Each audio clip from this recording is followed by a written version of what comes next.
They thought my gift was a joke. They laughed so loud the whole room heard. But the gift I gave them next, that one, they couldn't return. My name's Patricia Holloway. I'm 68 years old, a retired school librarian, and for the past 6 years, I've let my son and his wife live in the house my late husband and I built together, rent-free. I told myself it was temporary, just until they got back on their feet. 6 years later, they were still there, and somehow I was the one feeling like the guest. Last Christmas, I was invited to their place, my place for the family gathering. I spent weeks making their gift. It was a quilt, hand-stitched from fabric squares I'd been collecting for decades. Some pieces were from old dresses I wore when my son was a boy. Others from shirts my late husband favored. There was even a square from the first baby blanket I ever knitted. Every stitch had a story. When I arrived, the house looked like a magazine cover. A 12-foot tree in the corner, glittering ornaments, presents stacked so high they could hide a toddler. Catered trays lined the dining table. My daughter-in-law, Kelly, greeted me with a practiced smile that didn't touch her eyes. "Patricia, you made it. Come in," she said, already turning away before I'd even stepped fully inside. I set my coat down and placed the wrapped quilt on the gift table.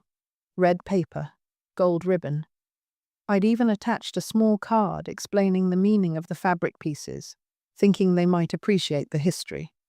When it came time to open presents, I sat quietly in the armchair while the younger ones tore into theirs. Laughter, squeals, paper flying. It was noisy and warm in that chaotic holiday way. Then my son picked up my gift. "This one's from Mom," he announced, handing it to Kelly. She peeled back the paper slowly, clearly aware all eyes were on her. When the quilt unfolded, there was a beat of silence, then a smirk. "Oh, it's handmade," she said, the way someone might say expired milk. A cousin leaned over, stage whispering, "Guess she's on a budget." Someone else chuckled, "Looks like something from a thrift store." Even my son grinned, shaking his head. "You've still got that sewing hobby, huh?" The laughter swelled, not loud and joyous, but sharp, pointed. I felt it in my chest. My fingers tightened on the armrests, but I kept my face still. Kelly draped the quilt over the back of the couch like it was a prop, not a gift. "Thanks, Patricia," she said, already moving on to a box from her sister. I swallowed the lump in my throat. I'd been through worse in life, the loss of my husband. Years of scraping by on a librarian's salary. But this felt different. This was disrespect in my own home, in front of my own family. After the gifts, they bustled off to refill drinks and pass around dessert. No one mentioned the quilt again. From the kitchen, I heard Kelly's voice, just loud enough to carry over the clink of plates. At least next year she won't be able to afford even that. A few people laughed again. I stared at the lights on the tree, their colors blurring until I realized my eyes were wet.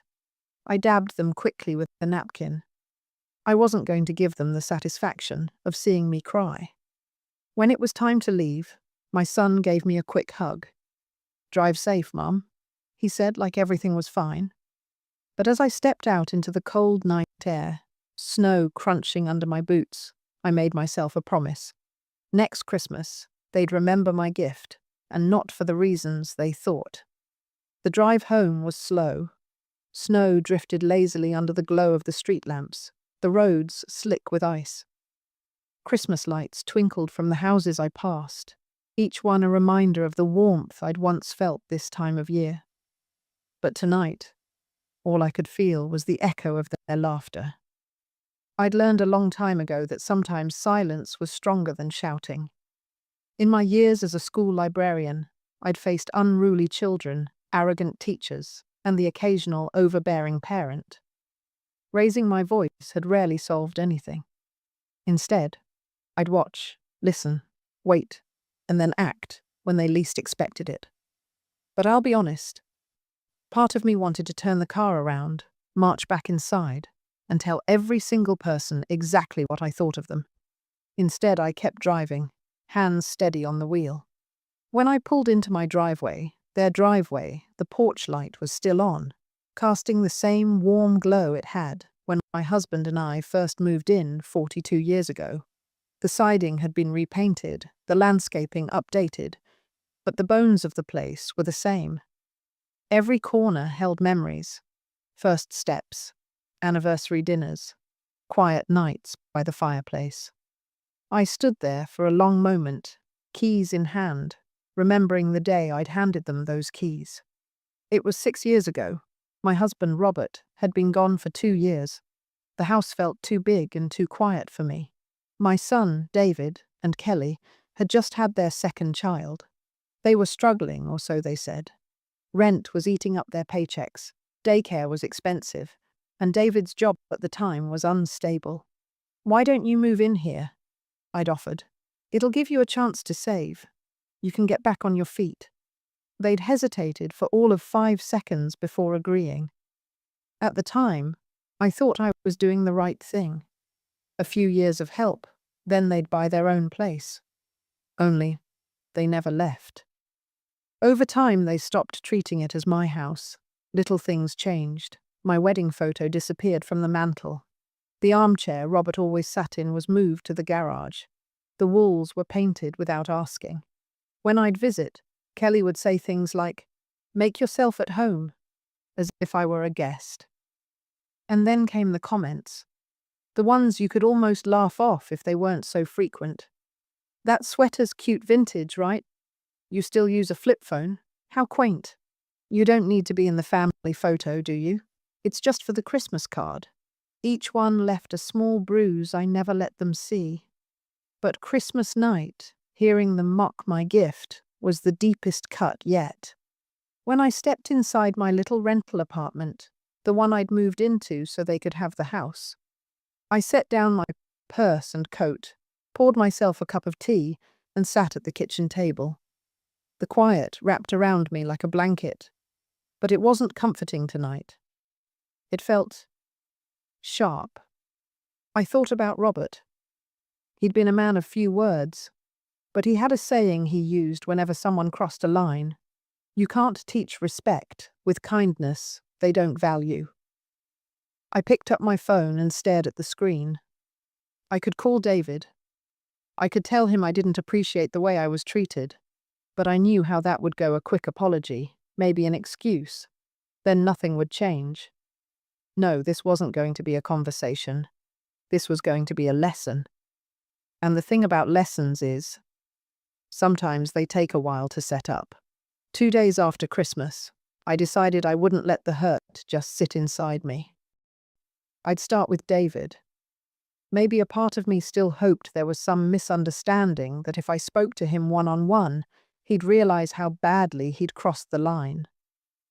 The morning was crisp and pale, frost still clinging to the branches. I called ahead and told him I was coming by. He sounded distracted, like he had better things to do. When I arrived, Kelly's SUV was gone, just David's old truck in the driveway. He opened the door in sweatpants, holding a coffee mug. "Hey, Mom," he said flatly, stepping aside. "Come in." I walked through the front hallway. The hallway painted a soft cream years ago, now a trendy grey. My eyes landed on the bare spot above the console table where Robert's clock used to hang. Gone. We sat in the living room. I took the armchair, the only original piece of furniture left from my time here. David sprawled on the couch, coffee in hand, eyes half on me, half on his phone. "I wanted to talk about Christmas," I began. He looked up briefly. "Oh? What about it?" I clasped my hands together. "When you laughed at my gift at the quilt, it hurt. I worked on it for months. It wasn't just fabric. Those pieces were—" "Mum," he interrupted with a sigh. "It was just a joke. Nobody meant anything by it. You're being too sensitive." "Too sensitive?" I repeated, my voice calm but firm. He shrugged. "Look, people laugh, that's all. Kelly didn't mean to offend you." I studied him for a moment, really seeing him the man my son had become.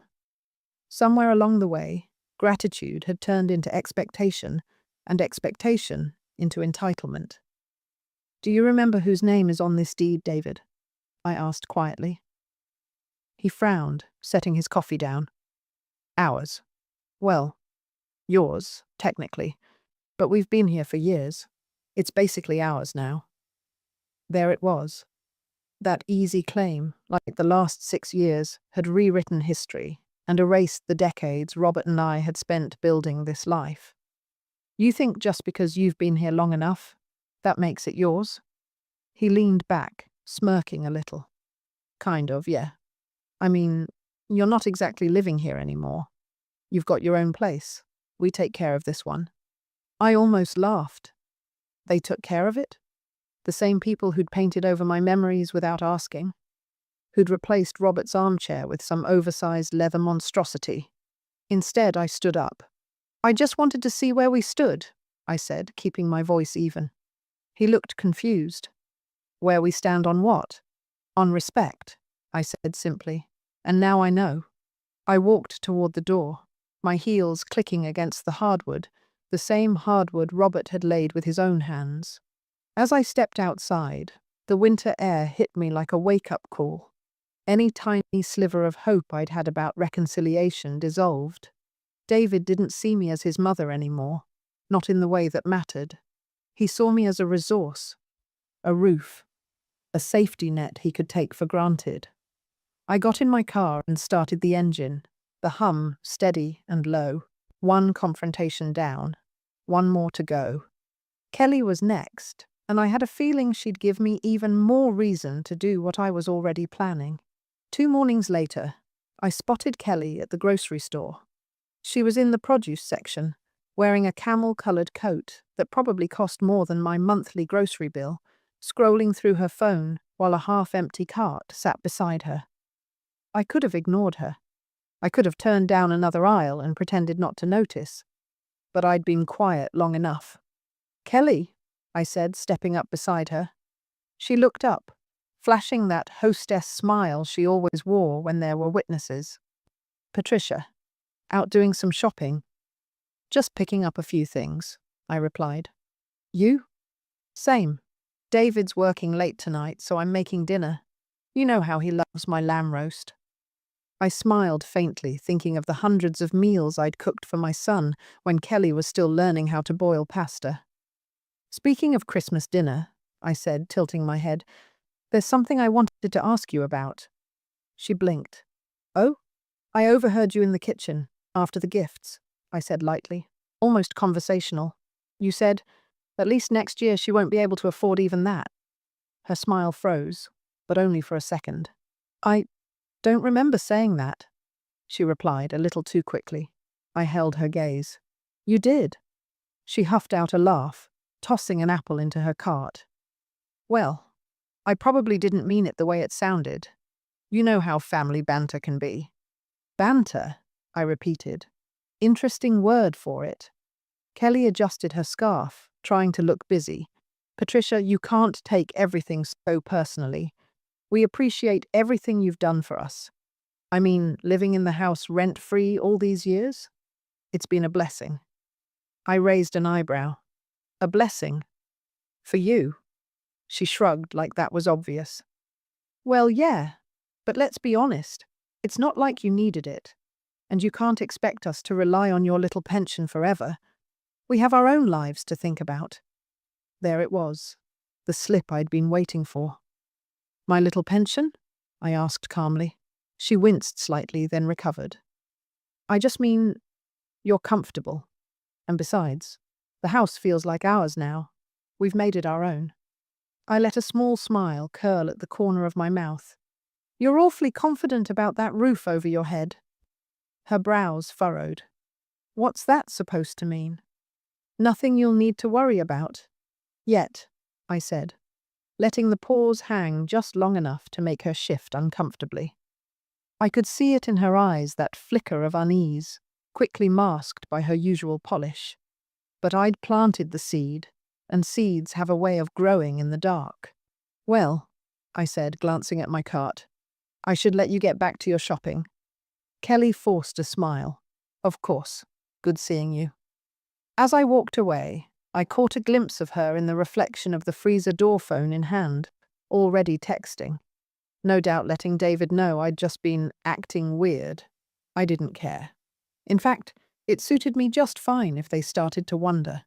By the time I loaded my groceries into the car, the decision was made. David's arrogance and Kelly's casual cruelty had confirmed what I already knew. I wasn't going to talk to them about respect anymore. I was going to show them what happens when they lose it. And this lesson would be delivered with all the formality and finality of the law. New Year's Eve was only a few days away when the last straw landed in my lap, or rather, on my phone screen. It was mid-morning, and I was sitting at my kitchen table, sorting through a small pile of mail. Bills, a card from an old friend, a flyer for discounted hearing aids. My phone buzzed. A text. From Kelly. Kelly. She's coming? Great. Let's see what discount store surprise she brings this time. It took me a moment to realize she hadn't meant to send it to me. My name must have been next to someone else's in her contacts. Maybe her sister. Maybe one of her friends who'd been at Christmas dinner. I read it twice, each word sinking in like a stone. Discount store surprise. The quilt I'd made wasn't just mocked in the moment they were still talking about it days later. I didn't respond. I didn't need to. Some things are better answered in action. I set the phone down and reached for my tea, but my hand stopped halfway. No. Enough tea. Enough swallowing my pride. This was the moment Robert's voice came back to me, clear as a bell. You can't teach respect with kindness they don't value. I pulled my old address book from the drawer, flipping through the pages until I found the number I needed. James Turner, my lawyer. He'd been Robert's friend for years, and he knew the history of the house better than anyone. Patricia, he said warmly when he picked up. Haven't heard from you in a while. I need to start the eviction process, I told him, my voice steady, for my son and his wife. There was a pause. You're sure? Very sure, I said. They've lived there rent-free for 6 years. I let them move in to get back on their feet. Instead, they've replaced me in my own home and humiliated me in front of family. He didn't need more details. All right, I'll prepare the paperwork. Do you want to serve them yourself or have the sheriff deliver it? I thought for a moment. I'll do it. Consider it a gift. We arranged to meet the next morning at his office. When I hung up, I felt lighter. Not happy, not yet, but lighter. Like I'd finally taken my hand off a wound I'd been pressing for too long. The rest of the day, I moved with quiet purpose. I pulled the deed from my safe. I gathered utility records in my name, proof of ownership, all the little documents that made this more than an emotional decision. This wasn't revenge in the heat of the moment. This was deliberate, legal, final. By evening, my phone buzzed again, another message from Kelly. This one was meant for me. Kelly. Hey, are you still coming to the New Year's thing? Just drop by if you want. Just drop by. Like an afterthought. Like the woman who gave them a home was the same as a neighbor you only invite so they won't complain about the noise. I typed back, No, I have other plans. And I did. The next morning, I sat in James's office as he slid the official eviction notice across the desk. Thick paper. Legal letterhead. The language was cold and exact. Tenant must vacate the premises within 30 days. I signed it without hesitation. Want me to put it in an envelope for you? James asked. I smiled. No, I'll wrap it myself. January 2nd was bitterly cold, the kind of day where the air bites your cheeks the moment you step outside. I'd spent the night before carefully wrapping the eviction notice in glossy red paper with a gold bow, the same combination I'd used for the quilt. Poetic symmetry. I drove up to the house slowly, my tires crunching over the icy driveway. Through the front window, I could see Kelly moving around the living room, arranging throw pillows. David was in the kitchen, leaning against the counter with a mug in hand. I rang the bell. Kelly opened the door, eyebrows lifting in surprise. "Patricia, hi. We weren't expecting you." "I know," I said pleasantly. "I just came by to drop off a belated gift." Her curiosity outweighed her caution. "Oh, well, come in." The warmth of the house hit me, carrying faint traces of cinnamon and coffee. The furniture, the decor, even the smell, all of it was theirs now. Or so they thought. David glanced over from the kitchen. "Hey, Mum, what's this?" I held out the box. "Just something I thought you'd appreciate." Kelly took it, smiling in that polite hostess way she always did when other people were watching. She set it on the coffee table and pulled at the ribbon. As the paper fell away, the mood in the room shifted. Her hands slowed. David stepped closer. Inside the box was a plain white envelope with their names written neatly on the front. Kelly opened it, pulling out the document. Her eyes skimmed the first few lines before freezing. What is this?" she stammered. David reached for it, reading aloud in a flat voice. "Notice to vacate premises. 30 days. Failure to comply." His head snapped up. "You're evicting us?" I met his eyes calmly. "Yes." Kelly's mouth opened and closed. "You can't just—" "I can," I said evenly. "My name is still on the deed. I've been more than patient. 6 years of rent-free living. 6 years of turning a blind eye to the way you've erased me from my own home.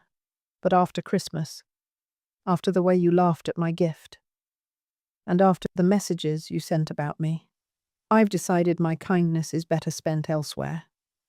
David's face was red now, his voice rising. "This is insane. We've built our lives here. The kids, I interrupted, are adaptable. They deserve to grow up knowing that respect matters, that you don't mock the hand that holds you up and expect it to keep holding you." Kelly's hands trembled as she set the papers back in the box. "This is cruel." "No," I said. "This is consequence. Cruelty is inviting someone into their own home, mocking their gift in front of everyone, and then pretending it didn't happen." The silence after that was heavy, the kind that leaves no room for argument. "You have until the end of the month," I said finally, stepping toward the door. "The notice is already filed with the court. You can't return this gift." I walked out without looking back. The cold air felt cleaner than the warmth I'd left behind. As I reached my car, I could hear their muffled voices through the door, sharp, panicked. I slid into the driver's seat and started the engine, my hands steady on the wheel. For the first time in years, I felt like the house was mine again, not because I was in it, but because they finally understood whose roof they'd been living under all this time. It didn't take long for the calls to start. By the time I'd gotten home and hung up my coat, my phone was buzzing with texts from David, then Kelly, then my sister, my niece, even an old neighbor I hadn't spoken to in years. David: "Mum, please be reasonable. We were just joking." Kelly: "You're blowing this way out of proportion." My sister: "Pat, they're family. You can't just throw them out." I didn't respond. I put the phone on the counter, made myself tea, and sat by the window watching the snow drift down in slow spirals. By that evening, the tone of the messages had shifted from pleading to angry. David: "This is selfish. You're punishing us over nothing." Kelly: "We've done so much for you. You're ungrateful." Ungrateful. The word made my jaw tighten. 6 years of free housing, utilities in my name, repairs I paid for, and somehow I was the ungrateful one. 2 days later, the knock came, sharp, insistent. When I opened the door, David was standing there, snow clinging to his jacket, his breath visible in the cold air. Kelly wasn't with him. "Can we talk?" he said. I stepped aside. "Go ahead." He came in, pacing the small living room like a caged animal. "Mum, you can't do this. You're making a mistake. We have nowhere else to go. I sipped my tea. You've had 6 years to find somewhere else. We thought. He stopped himself, then tried again. We thought you were fine with it. You never said anything. I didn't say anything, I replied, because I wanted to believe you'd eventually remember whose house you were living in. I wanted to believe you'd remember the sacrifices I made for you. But instead you made it clear on Christmas, in front of everyone, exactly what I mean to you. He shook his head. It was a joke. Just a joke. I set my cup down and leaned forward. A joke is only funny if both people are laughing, David. What you did was humiliate me. And when you laughed along, you told me exactly where I stand in your life. Under your roof? No. You've been under mine the whole time. He opened his mouth, closed it, then tried another angle. This isn't you, Mum. You're not cold like this. This is me, I said quietly. It's just a version you've never met before, the version that stops giving when people stop deserving. He stared at me for a long moment, his jaw working. So that's it? 30 days and we're out? That's it, I confirmed. And David, I waited until he looked me in the eye. You should have thought about the roof over your head before you laughed at the hands that built it. His face went pale. For once, he had nothing to say. He left without another word, the door clicking shut behind him. I watched from the window as he trudged back to his truck, shoulders hunched against the wind. I knew there'd be more calls, more accusations, maybe even a few desperate pleas before the month was over. But my decision was made, and no amount of guilt-tripping or emotional manipulation was going to make me reverse it. The countdown had begun, and for the first time in years, I felt in control. The days that followed were quiet, at least on the surface.